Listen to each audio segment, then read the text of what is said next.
Right. There has been a video uploaded on the Wasteland. I hope you will watch it. I hope you have seen it.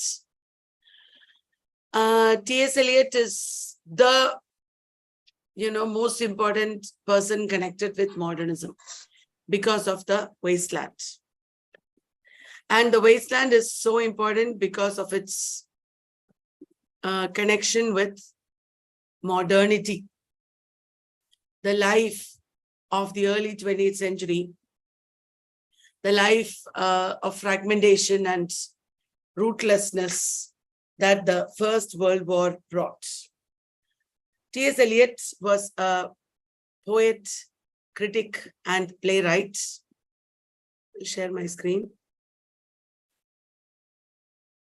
Born in St. Louis in Missouri. And later he emigrated to England, became an English citizen, and also converted to Anglicanism. He was a Unitarian at first. He converted to Anglicanism in 1927. And Eliot was the pioneer of the modernist movement. Through his writings, he started, Through his writings, he started a new tendency or trend in writing, fragmentation and mythical method he introduced. Fragmentation and mythical method. I have to mute you, otherwise I'll be distracted. As we already saw in the case of James Joyce, the mythical method will give a shape and a significance. It was T.S. Eliot in the review of James Joyce's Ulysses, who said this. The mythical method will give a shape and a significance to the immense panorama of futility and anarchy that is contemporary history. So that method became very important in modernism. Eliot edited the Criterion, and he won the Nobel Prize in 1948. I know we are live in YouTube. It's okay. Let everybody know what we are doing at 7 a.m. in the morning while they are sleeping. Right. Now, T.S. Eliot was an American. As you know, he was born in Missouri, St. Louis in Missouri. The family of T.S. Eliot originally came in the 17th century from England, from East Coker. Incidentally, that is where his body ashes were interred after he died. East Coker is also a poem that he wrote in 4 quartets. T.S. Eliot remembers his ancestors and the place where they come from, East Coker, and that those roots are revived. That is a modernist act. The modernist also always thinks of the roots, the Homeric traditions of poetry, like that. So this 17th century migration that his family did from East Coker is very relevant and interesting. The family then settled down in New England. Before T.S. Eliot was born, they were in New England. And then they went to Harvard. He went to Harvard for studying. He studied philosophy there. And his teachers included George Santayana and Irving Babbitt. Irving Babbitt was a big influence on Eliot. Irving Babbitt was a new humanist. Irving Babbitt and New Humanism believed that today in the modernist period, in the early 20th century, we should revive, or people should revive, the traditions of humanism. That is called New Humanism of Harvard. Traditions of humanism means we should think of the complete human being, a comprehensive view of the human being, as it was in the Renaissance period, in Da Vinci, etc. So Babbitt influenced Eliot's idea of a dynamic relationship between past and present. A dynamic relationship between past and present. That is what Babbitt talked about, which influenced T.S. Eliot's understanding of the present. He understood that tradition is not only the pastness of the past, but it is also continuing in the present, and it is dynamic. That idea came from Babbitt. T.S. Eliot believed that not only does the past influence the present also alters the past. Not only does the past influence the present also alters the past. Babbitt was a new humanist. He had a bias against Romanticism. This bias against Romanticism, T.S. Eliot also had. T.S. Eliot had a famous debate with John Middleton Murray. Middleton Murray was the husband of Catherine Mansfield. And it is because of this debate over Romanticism and bias against Romanticism that Eliot also emerged as a classicist, and Eliot wrote many essays supporting classicism and modernism. Eliot's interest was in Dante, Jules Laforge, and also French symbolism. As I said, his formal studies were in philosophy. He wrote a thesis, eventually published as Knowledge and Experience in the Philosophy of F.H. Bradley. That is the philosopher he studied. But incidentally, he did not take a doctoral degree. He was not a professor. He worked in Lloyd's Bank in England. And incidentally, he loved that job also. And that is the introduction to T.S. Eliot. Dear friends in YouTube, I went live in YouTube by accident. This is actually the class that we have every day at 7 a.m. in our online course. But since we are live in YouTube today, listen to us. We are doing T.S. Eliot today. We are almost at the end of the third encyclopedia of British literature. And this YouTube video will be there only for some time. After that, we will make it private part of our course. So if you are watching it, watch it now. Right. T.S. Eliot, coming back to T.S. Eliot. He left America in 1914. That was a year in which the World War began. And he settled in England. He was a naturalized citizen of England. And he also converted to Anglicanism, the religion of England, in 1927. Initially, he had a troubled marriage to Vivian Haywood. She was mentally ill and she was institutionalized, and he quarreled with her a lot. He did not enjoy his life at that time at all. That, I don't know who was right or wrong, but anyway, she died eventually. And he married a second time, his own secretary at Faber and Faber, Valerie Fletcher. That is her name. And it was in 1957. For a short time, he was the assistant editor of The Egoist. Remember The Egoist, where books were published. Yesterday, we were talking about James Joyce's which work was published in The Egoist? Portrait of the Artist as a Young Man, serially published in 1914-15 period and published in book form in 1916. Yes.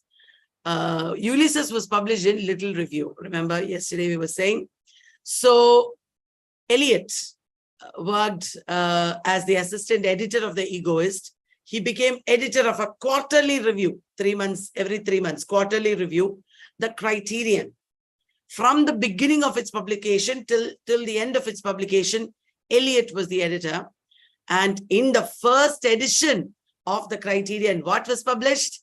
The Wasteland was published. Eliot also worked as a director of Faber and Faber. Are you all paying attention? It is early in the morning. Don't lie down in your bed, sit on a chair, write on paper. Okay, Faber and Faber, that is the publishing company. As the director of Faber and Faber, he actually helped a lot of young poets in their careers. And and he began to publish poetry with the encouragement of Ezra Pound. Now, Eliot's influences. It was Ezra Pound that who inspired Eliot and also edited the Wasteland. He calls Ezra Pound Il Miglior Fabbro in the Wasteland. Ezra Pound was definitely an influence. There was also the influence of the French symbolists like Baudelaire and Laforge. Remember, at this time, Arthur Symonds had written the book, The Symbolist Movement in Literature. This popularized symbolism. T.S. Eliot was an influence, a major poet who used symbols in his poetry. He was influenced by this book. So was W.B. Yeats. W.B. Yeats was also living at this time. Symbolist movement originated in France in the works of Baudelaire, Laforge, Verlaine, Valéry, Rimbaud, etc.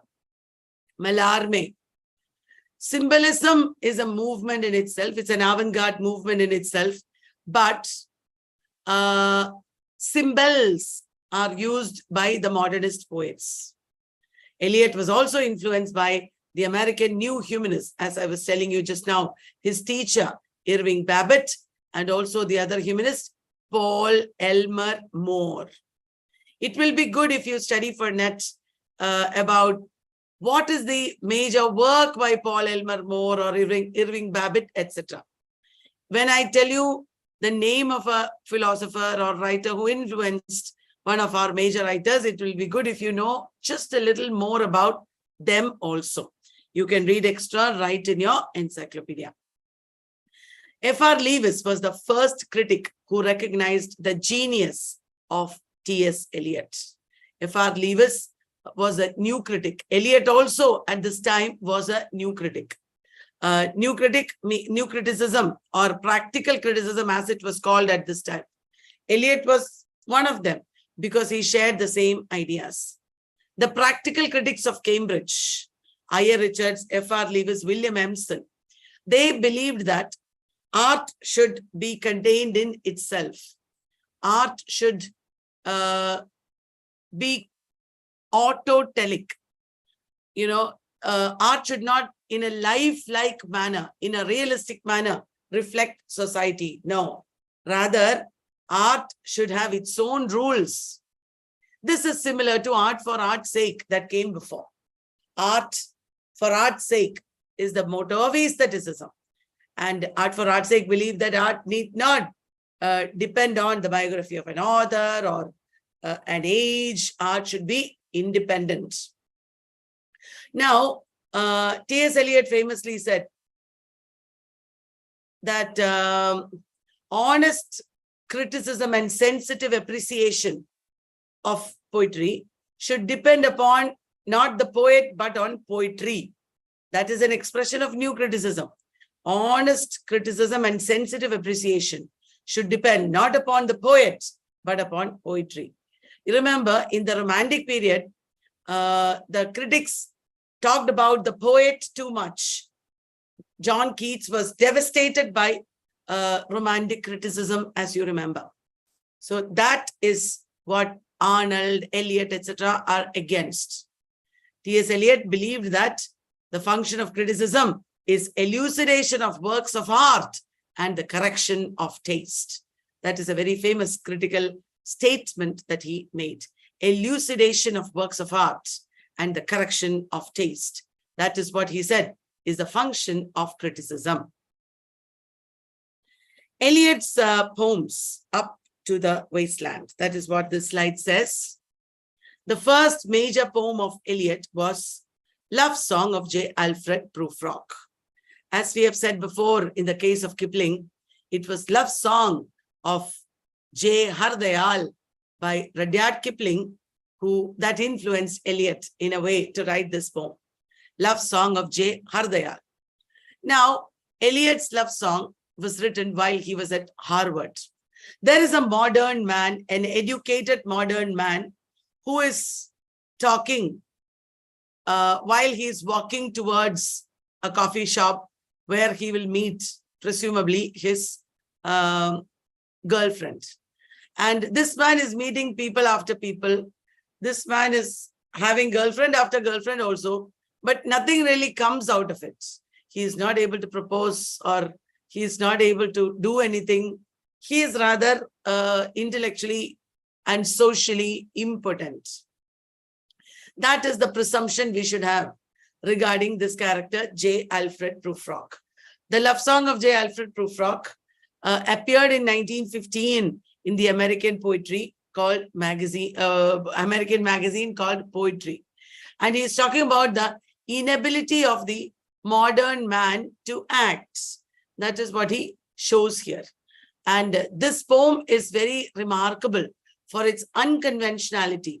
The man who is speaking, Alfred Prufrock, who is speaking, is continuously repeating himself, talking in almost like stickomithia, like Vladimir and Estragon would do, making no sense, no connection between what he is saying.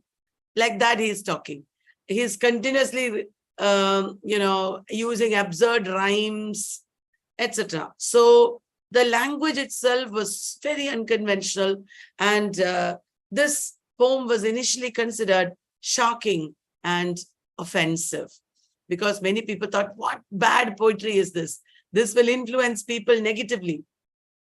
We don't want people to be writing such horrible stuff. That is what people, readers, thought at the beginning. After this, two more collections came. One is called Poems, collection of poems. It was printed by Leonard and Virginia Woolf at Hogarth Press. I've told you this before, you remember, I'm sure. Poems, 1919, printed by Leonard and Virginia Woolf at Hogarth Press. Remember that? And it contained Gerontion. Gerontion appears with an epigraph from Shakespeare's play Measure for Measure, starting, "Thou hast nor youth nor age." That is the opening epigraph. Gerontion is taking an epigraph from Measure for Measure. Remember, in Measure for Measure, there is the character Mariana. And who wrote about Mariana? Mariana in the moated grange was the epigraph. That is Tennyson. Eliot wrote a poem based on Shakespeare as well. It is called Marina, based on the character from Measure for Measure. Marina. Are you noting down extra points that I'm saying? Gerontion is the mental impressions of an elderly man. So then we come to the Wasteland. Before that, Ara was Prek. Ara was Prek. So this is what you see in this slide. Shall I read from the encyclopedia? Please take the encyclopedia if you have it. Dear YouTube babies, all our course students have the copies of encyclopedia. In our one-year course, we have 20 books and we follow the encyclopedia closely. Now, let us take a look at these poems once again. The love song of J. Alfred Prufrock is an examination of the tortured psyche of the prototypical modern man. This J. Alfred Prufrock is overeducated, eloquent, neurotic, and anti-heroic. Prufrock seems to be addressing a potential lover, but does not dare to approach that woman. Do I dare? Do I dare? He says. In his mind, he hears the comments others make about his inadequacies. Actually, this J. Alfred Prufrock is like you and me. We are all like this, confused and anxious and unable to act. He chides himself for presuming that emotional interaction could be possible at all. Emotional interaction is not even possible. That is the meaning. Now, this poem is a variation of the dramatic monologue. We are talking about the love song of J. Alfred Prufrock. Okay, I will share the screen in a minute after I finish this encyclopedia. So in J. Alfred Prufrock, this poem, we see a variation of the dramatic monologue. A dramatic monologue is when a character is speaking to another character, and that other character's listeners, responses are seen. But in this poem, there is no such listener. And Gerontion J. Alfred Prufrock is talking to himself, repeating himself. The epigraph is taken from Dante's Inferno. Dante's Inferno. In Dante's Inferno, what happens? Dante is traveling in hell, and he sees an acquaintance, one man he knew from real life. He saw in hell, and he says, "Oh, you're here. What brings you here? What sins bring you here?" And that man tells Dante, "I shall tell you my sins, because I know that you will not go back to the world and tell the world about it." That means Dante is not going back. Dante is trapped in Inferno. He's not going back. That is the meaning. So this Prufrock is also telling us with the epigraph, "I shall tell you my sins, because I know you shall not tell the world about it." That means we are all trapped in this wasteland. This wasteland we are trapped in. There is no going away from it. There is no escape from it. That is the meaning of the epigraph. Always the epigraphs will say something about the poem or the play or the novel. So why this epigraph is there? How is it related to the theme of the novel? We should think. Now, this epigraph describes Prufrock's ideal listener, one who is as lost as the speaker. The listener, you, is also as lost as the speaker and will never betray to the world the content of Prufrock's present confession. This poem is a carefully structured amalgamation of poetic forms resembling free verse.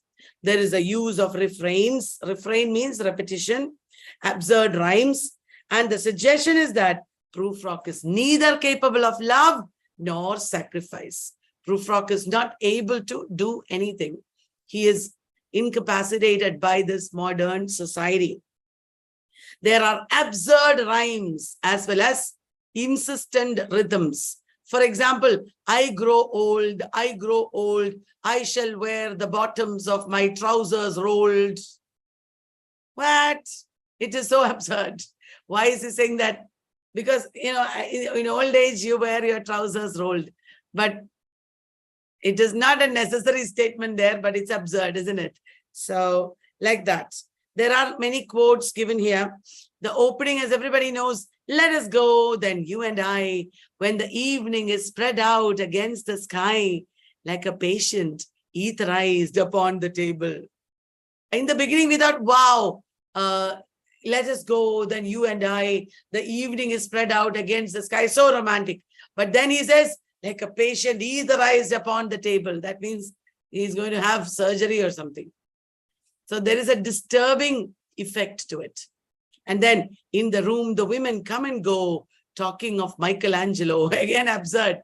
Why are the women talking about Michelangelo? That means they are talking about something or the other that they have no relation with. Women are living a very cloistered, narrow life compared to men. And many things in this world they have nothing to do with. Maybe that is the meaning. I have measured out my life with coffee spoons. More and more coffee you drink, meetings, nothing gets done. The same thing you can say about Ulysses. They're always going, drinking, meeting people.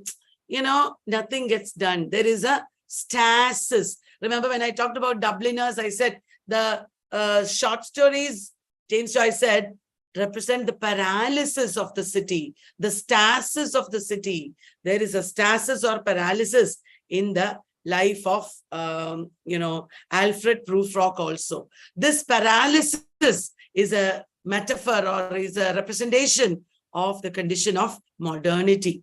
So that is what you see here. The modern man who is unable to act. And he says, no, I'm not Prince Hamlet, nor was meant to be. I'm an attendant lord, one that will do to swell a progress, start a scene or two.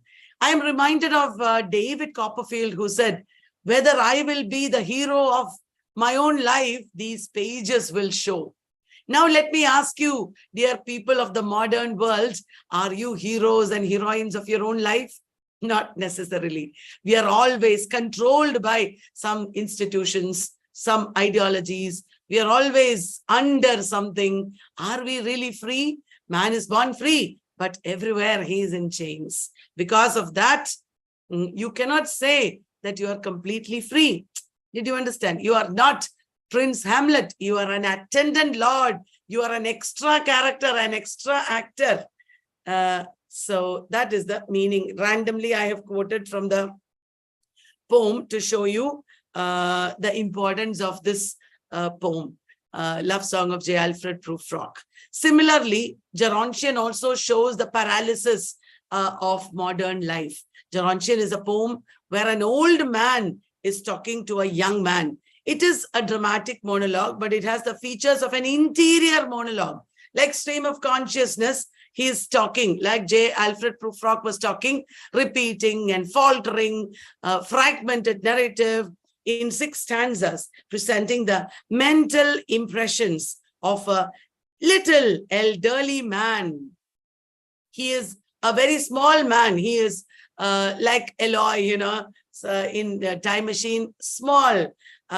He is not a very big, powerful, muscular man. And he's thinking like this poem as a young boy reads to him. Here, as you already know, the epigraph is taken from Measure for Measure. Thou hast nor youth nor age.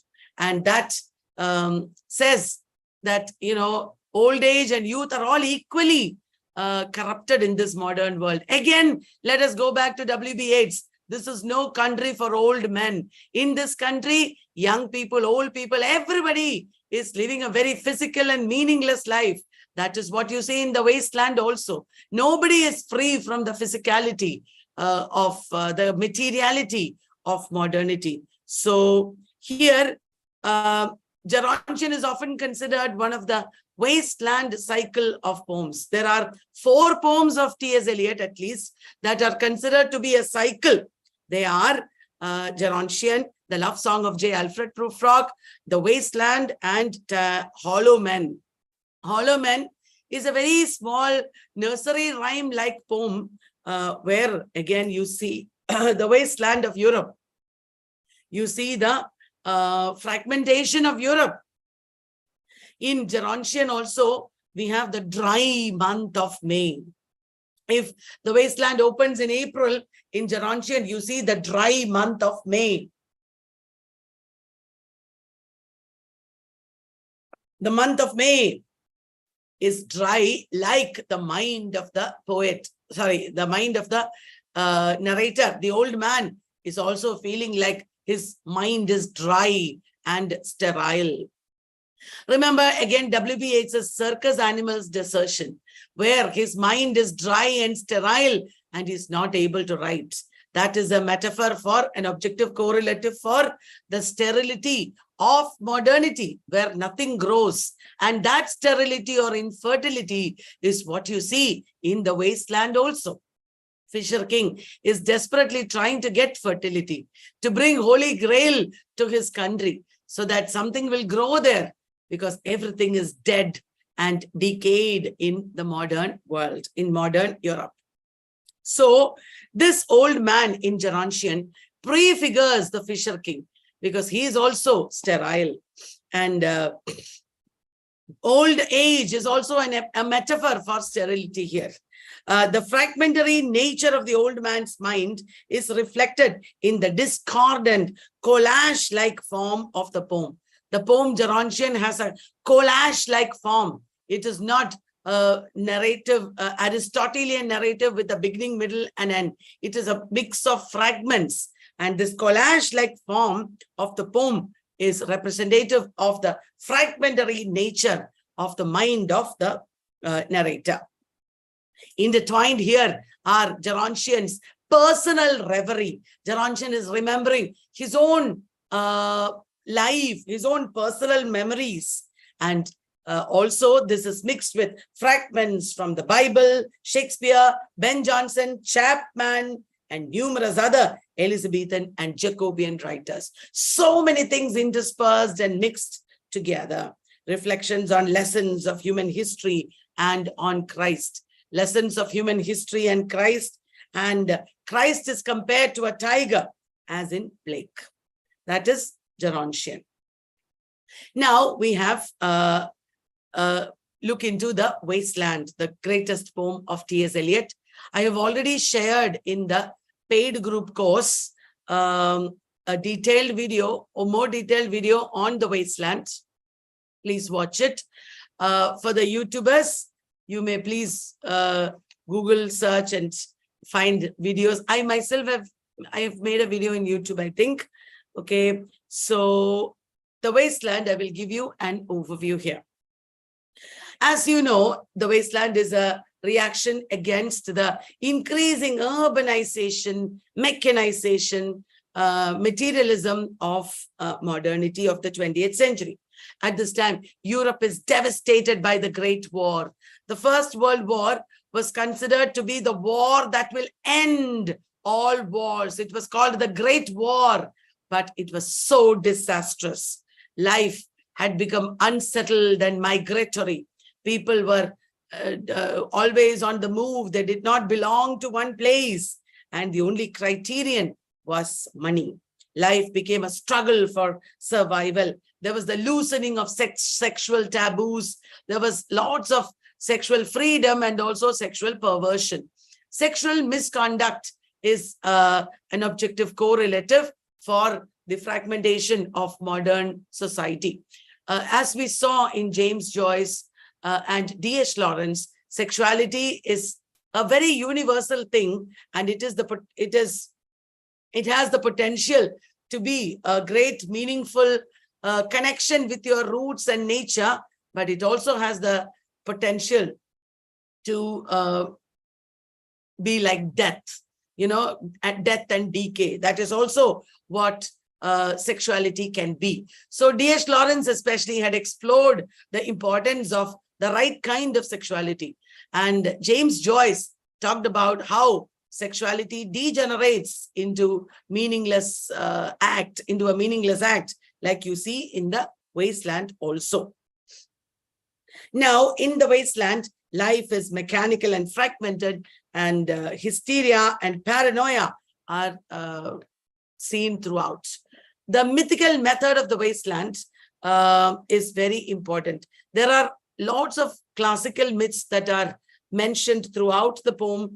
There are references to the Bible, myth of Dante's Inferno, the myth of Virgil's Aeneid, and such Greek myths, Ovid's Metamorphosis, Milton's Paradise Lost. All these are referred to in the Wasteland here and there. And the most important myths that are unifying the entire poem are the myth of the Fisher King and also the myth of the Wastelands. There are 4 different kinds of wastelands that he is mentioning here in this poem, starting from the Bible, the variations of the presentation of the wasteland. Wasteland, I don't mean the poem, I mean Wasteland. Jesse Western has written about it in From Ritual to Romance. Jesse Western's From Ritual to Romance is where the title, The Wasteland, is taken from. And also, there was an original title of The Wasteland, He Do the Police in Different Voices. And this is originally taken from our mutual friends. What is the meaning of He Do the Police in Different Voices? It means in this poem, there are different voices. And in our mutual friend, it is a very funny context. Betty Higdon is looking at her adopted son. He is not a very intelligent boy. He is a simpleton. Her adopted son, Sloppy, his name is. He's sitting and reading the newspaper and reading out the newspaper in different voices. And Betty Higdon is saying, wow, he reads the newspaper in different voices. He do the police in different voices. Police means politics or, public affairs. She doesn't know the word for it, so she says police. This is showing the sad absurdity of human life and the fragmentation, the fragmentary voices in our society and life. So this poem is also based on the two operas of Richard Wagner, which are Gotterdammerung and Tristan and Isolde. Gotterdammerung and Tristan and Isolde. There also are references to various myths, the myth of Tristram and Isolde from Arthurian legends, etc. Eliot also refers to Sir James Fraser's Golden Bough. The Golden Bough was a 1890 book about mythology and religion that is also a source of the wastelands. Eliot himself said that it is Tiresias, the character who unifies the fragments of the wasteland. Tiresias is not coming as a protagonist from the beginning of the poem to the end of the poem, like Hamlet comes, but Tiresias for the first time appears in the third section of the wasteland, and he is appearing here and there. But Tiresias metaphorically represents death in life. He represents liminality. Liminality means in-betweenness. Tiresias represents neither dead nor living. We are all living such a condition. Am I living? I don't know. I am mechanically doing my job 24/7. Where do I have time to live? And like W.H. Davies asked, what is life if full of care? We do not have time to stand and stare. Remember, what is this life if full of care? We do not have time to stand and stare. We don't have time. We are all living mechanical lives. We don't have time to live. We don't have time to smell the flowers, isn't it? Right. So in the wasteland, you see Tiresias. He's a representation of this liminality, neither dead nor living, neither blind nor sighted, neither man nor woman. And the fertility cults of the wasteland are all taken from the Golden Bough of James Fraser. Now, the major themes of the wasteland. One is decline of civilization, spiritual decline of civilization, spiritual degeneration as a result of industrial revolution. And that is also the theme in, again, many poems by W.B. Yeats. Remember, Sailing to Byzantium and Byzantium.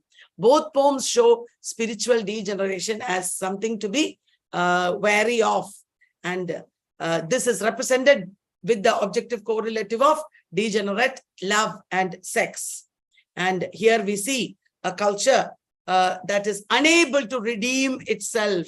Here we see a culture that cannot correct itself. Sometimes our life is also like that. We know that we should study, we should do better. We know that time should not be wasted, but we are unable to do it. I, for example, know I have no problem with my work. I'm quite organized with it. But I know that I should not eat too much food. I know that I should take exercise. I know that I should reduce, but I'm not finding time for it. I need help. I don't do it properly. Like that, in some way or the other, we are always unable to redeem ourselves, isn't it? And that is the situation of the wastelanders. And how is the wasteland structured? Let me tell you in a nutshell. In the beginning of the wasteland, in Burial of the Dead, Eliot is showing the squalor and misery of the life in the wasteland. He's showing water that is polluted, full of dirt and garbage and dead bodies and rats, and no life grows out of it. The first section of the wasteland. It is showing squalor and misery and death and decay, which is symptomatic of the life in the wasteland. In the second section of the wasteland, you see degenerate sex. The second section of the wasteland is a game of chess, referring to a game at chess of Middleton, where also sex is degenerate. There is a lot of reference to rape and, meaningless sex in the second and third sections of the wasteland. A game of chess shows a rich woman in a sexual relationship. There is no love in it. It also shows a poor woman who is struggling to, please her husband because she has had too many miscarriages. and too many problems in life. Now her teeth are also falling. That is the second scene in a game of chess. About this woman, Lil, her friends are talking in a pub, and all the time the pub owner, the bartender is saying, hurry up, please, it's time. Hurry up, please, it's time. This is what I am telling you. You are telling me, hurry up, please, it's time. Exam is going to come, teach us. I am telling you, hurry up, please, study. I want to ask you questions. We are always living in a world of hurry and divided aims. We have nowhere to go. We are helpless. We are caught in this rat race or rat trap. You understand? That is modernity, because we can't otherwise survive. We will be left behind. We will regret it. As I tell you, this is the vicious circle of modernity that Eliot is also talking about. And then the third section of the Wasteland. So in the first section, he showed the squalor and misery. Then the second section, he showed degenerate sex. In the third section, he is still talking about a lot of meaningless sexual relationships, but in the context of fire sermon and the sermon of Saint Augustine. Fire sermon of Buddha and Saint Augustine. The suggestion is that in this degenerate life, when your life is full of physicality and sin, you should burn. You are burning in it. You know, that burning is what is happening to us because of physicality and sin. In this world of physicality and sin, burning in the fire of what we do, our actions, right? And this burning is again an objective correlative. And then in this scene, what are the degenerate and meaningless sexual relationships that we see? We see Queen Elizabeth's relationship with Leicester. We see the mechanical encounter of a typist with her lover, to name two examples. Tiresias appears in this section. The next section is a small section, Death by Water, where Phoebus the Phoenician has died. And he is actually referring to the tarot card reading made by Madame Sosostris in the first section of the Wasteland. In the first section of the Wasteland, tarot card reading is done, and she is saying, Madame Sosostris is giving a prophecy, fear death by water. And that really happens here. So when you're burning in your sins and actions, you should, the solution is you should submerge yourself in water in ritualistic drowning. This is why for Vinayak Chaturthi recently in Mumbai, big Vinayak idol was submerged in water. Why do we do that? Because that is a sacrificial drowning of the fertility god in the West, and new life is born out of it. When you burn, you have to sacrifice yourself in ritualistic drowning, and new life is born out of it. Did you understand? The section, Death by Water, is very small, and it shows the death of Phoebus the Phoenician, who was drowned. Drowning is a redemption. Drowning is an escape from the worldly cares. And also, this also means remember your mortality. When you are reveling in the pleasures of this world, when you are, forgetting the spirit, when you are forgetting God and enjoying this life in this world, remember you will die. Memento mori, as many poets like Thomas Gray have also said. So now from fire you have reached water. There is ritualistic drowning. And then he's talking more about water that nourishes, water that gives rise to life. That is what he speaks of in the last section. What the thunder said. On the banks of the Ganges, in Brihadaranyaka Upanishad, it is described, on the banks of the Ganges, there is thunder and lightning and rain. And this thunder is the sound spoken by the Prajapati. In our Indian belief, Indra brings thunder and lightning and rain. So Prajapati is speaking the, and what is the? That water that nourishes and replenishes, that rain will come in our life. New life will come when we can give, sympathize, and control. There is a mistake in the encyclopedia. By mistake, I didn't do it. In the second column, Datta is given as self-control. Obviously, that's wrong. Datta is give. Dayadhvam is mercy, and Damyata is self-control.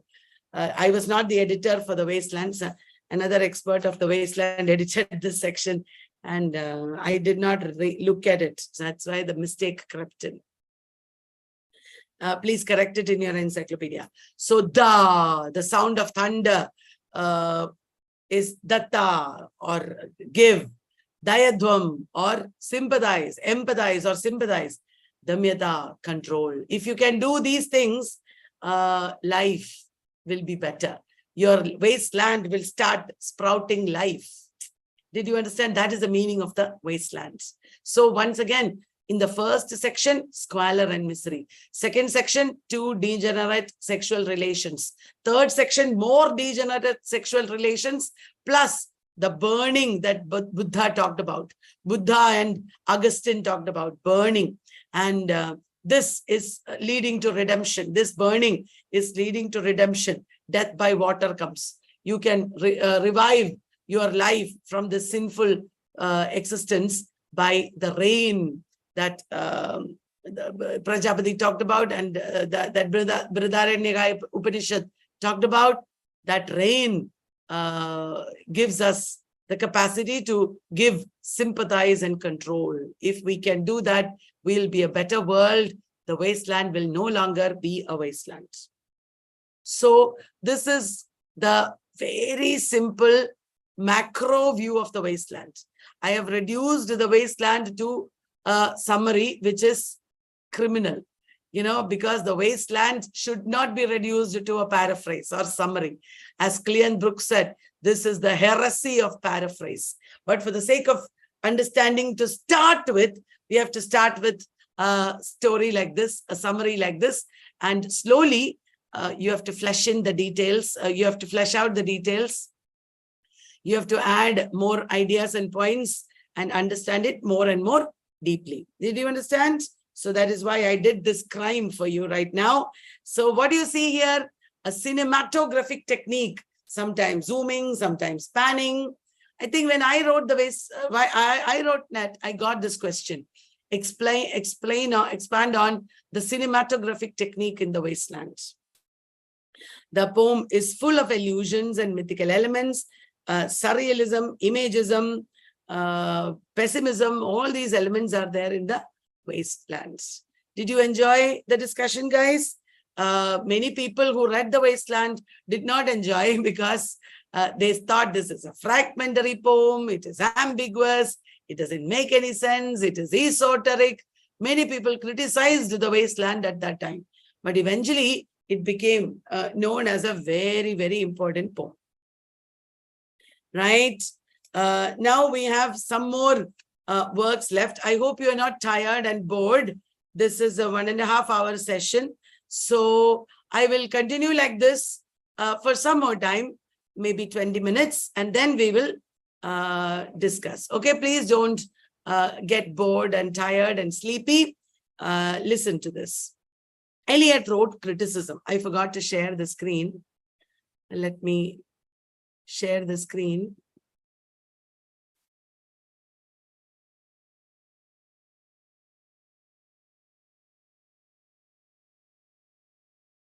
Look at the opening section of the Wasteland. April is the cruelest month, breeding lilacs out of the dead land, mixing memory and desire, stirring dull roots with spring rain.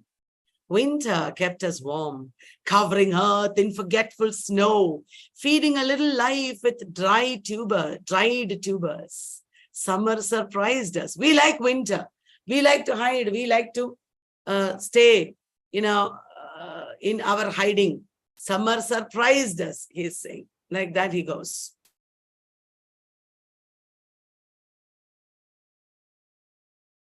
I deliberately did not read out every point because it is easier when I speak the story like this. But now I'll read. The Sacred Wood is one of his critical works. It is a book where there are essays like Hamlet and his problems, tradition and the individual talent.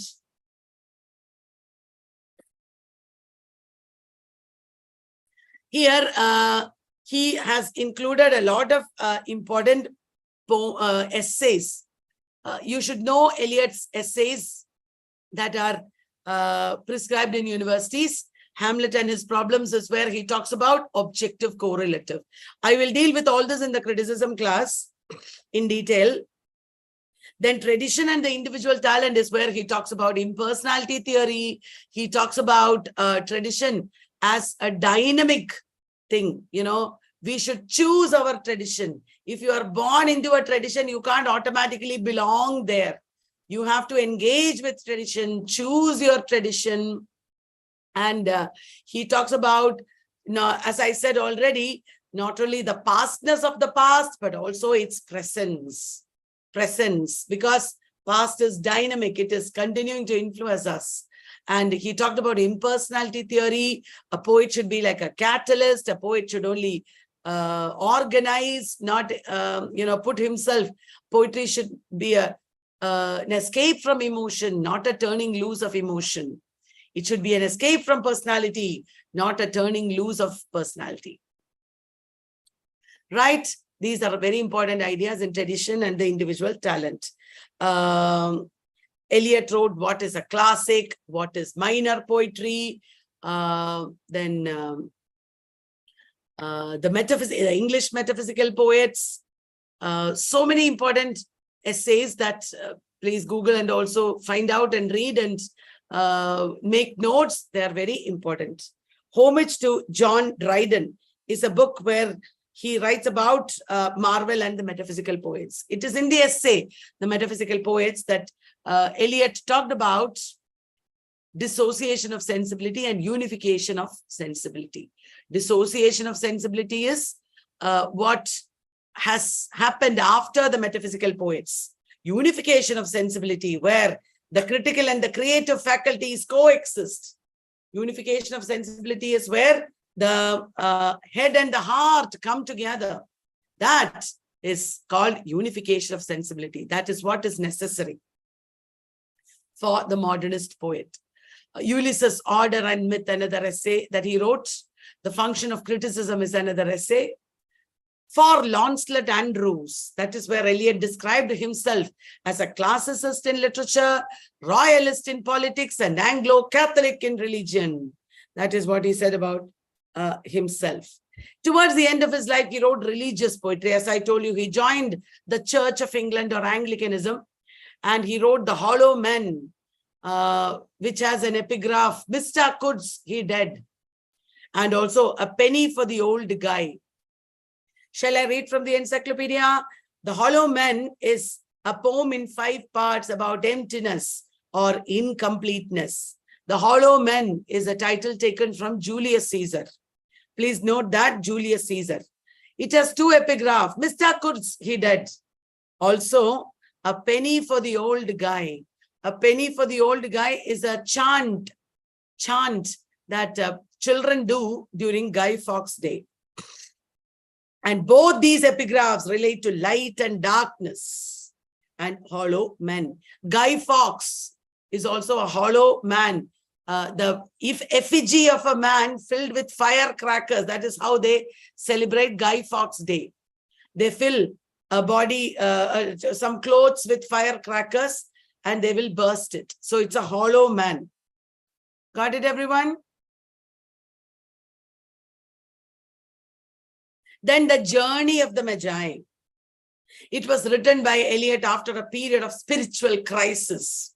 You know, when you have spiritual crisis, you want a savior. Like, what did WBH say?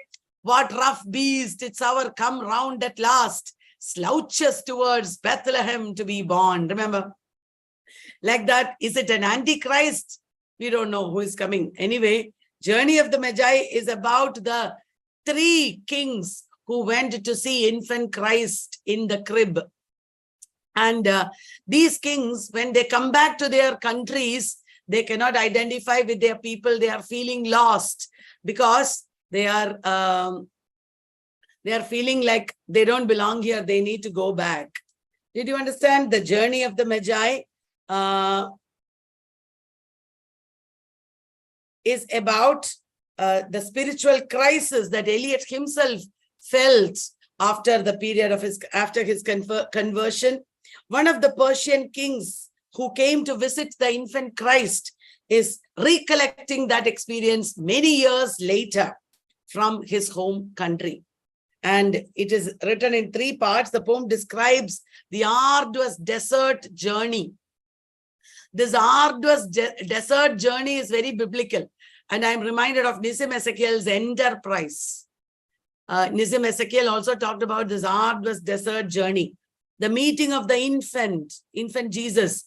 When you meet infant Jesus, it's not a moment too soon, because it could only have been earlier.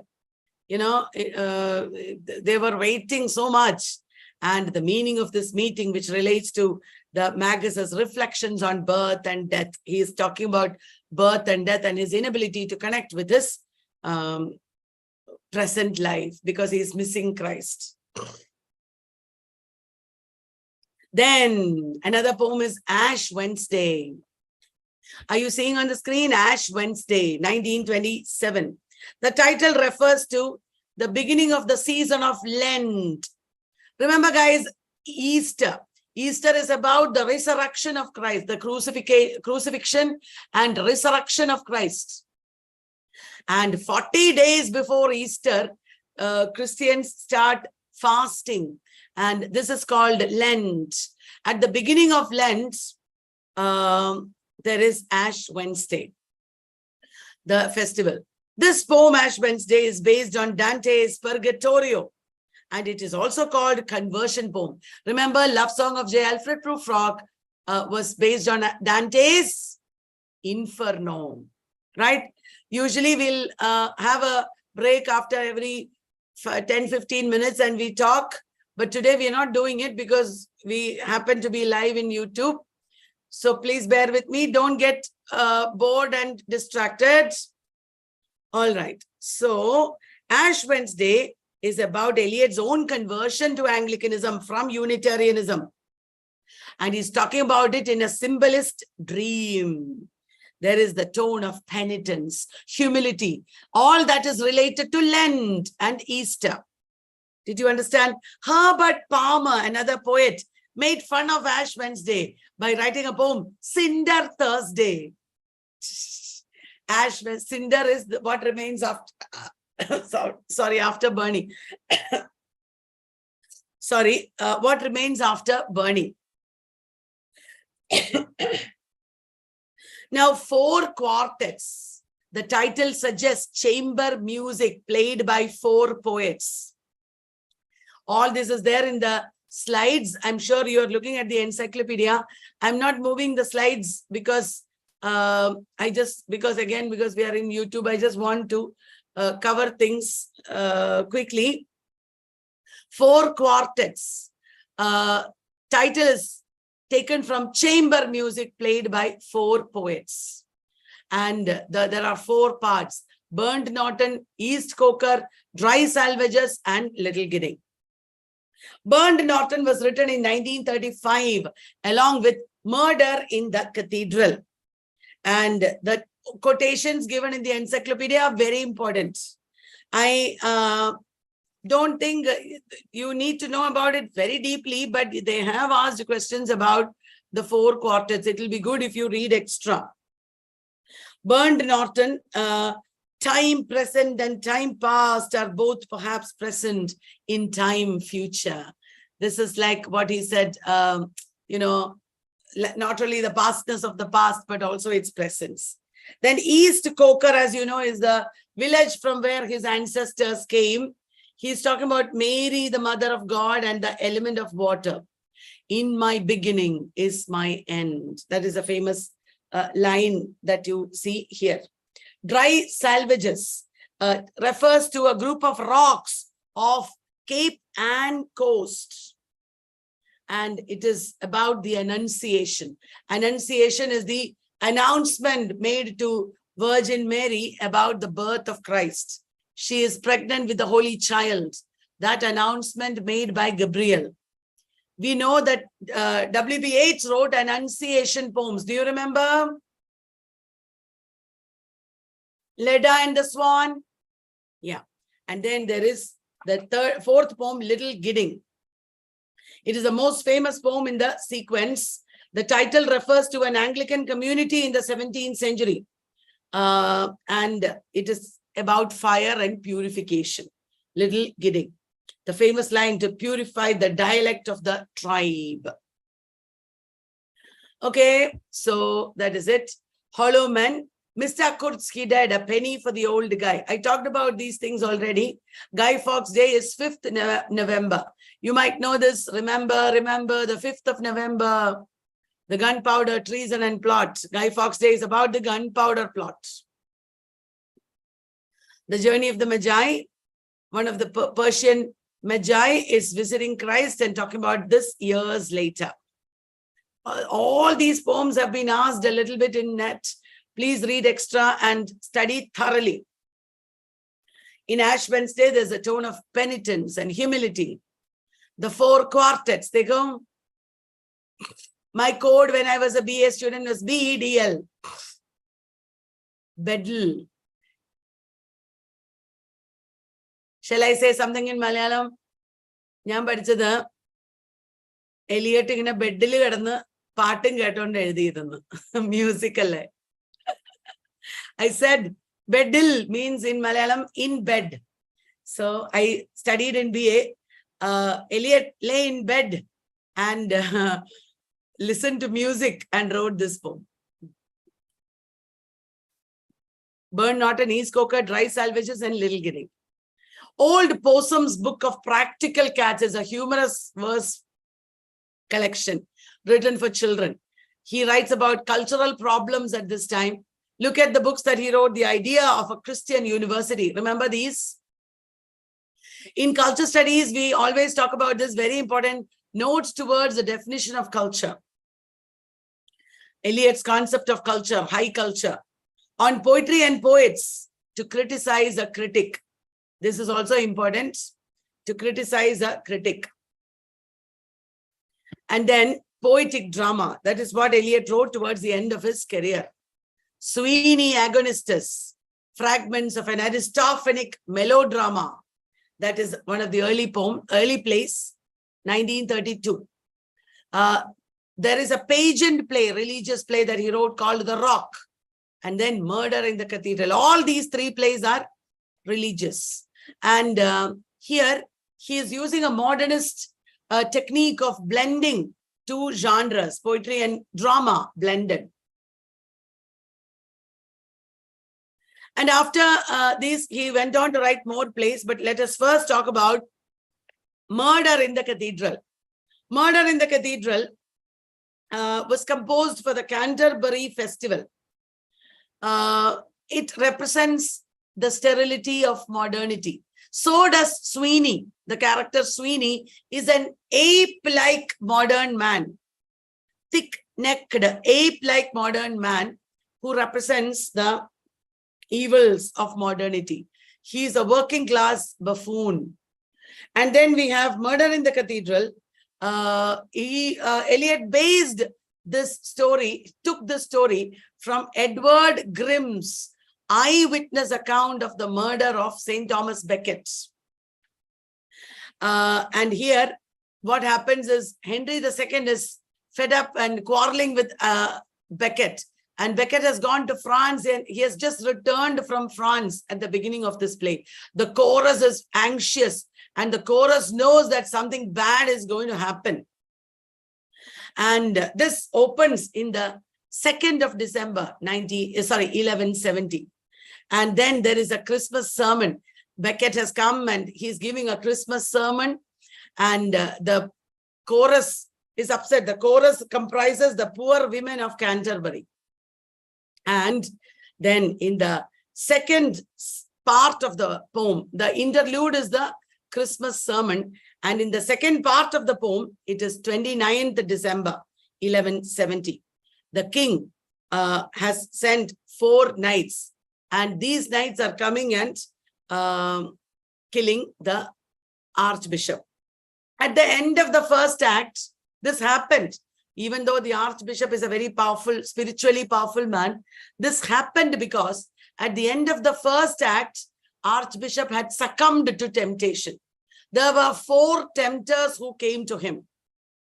The first tempter came with the glory of the friendship, past friendship with king. He's no longer friends with the king. And the first tempter says, succumb to temptation, I'll give you friendship with the king. The second tempter offers political power. The third tempter offers liberty. And the fourth tempter offers martyrdom. There, Becket is tempted. Becket wants to be a martyr. That is how he dies. Did you understand? And this poem, this play talks about martyrdom. A martyr is born as per the will of God, and about temptation.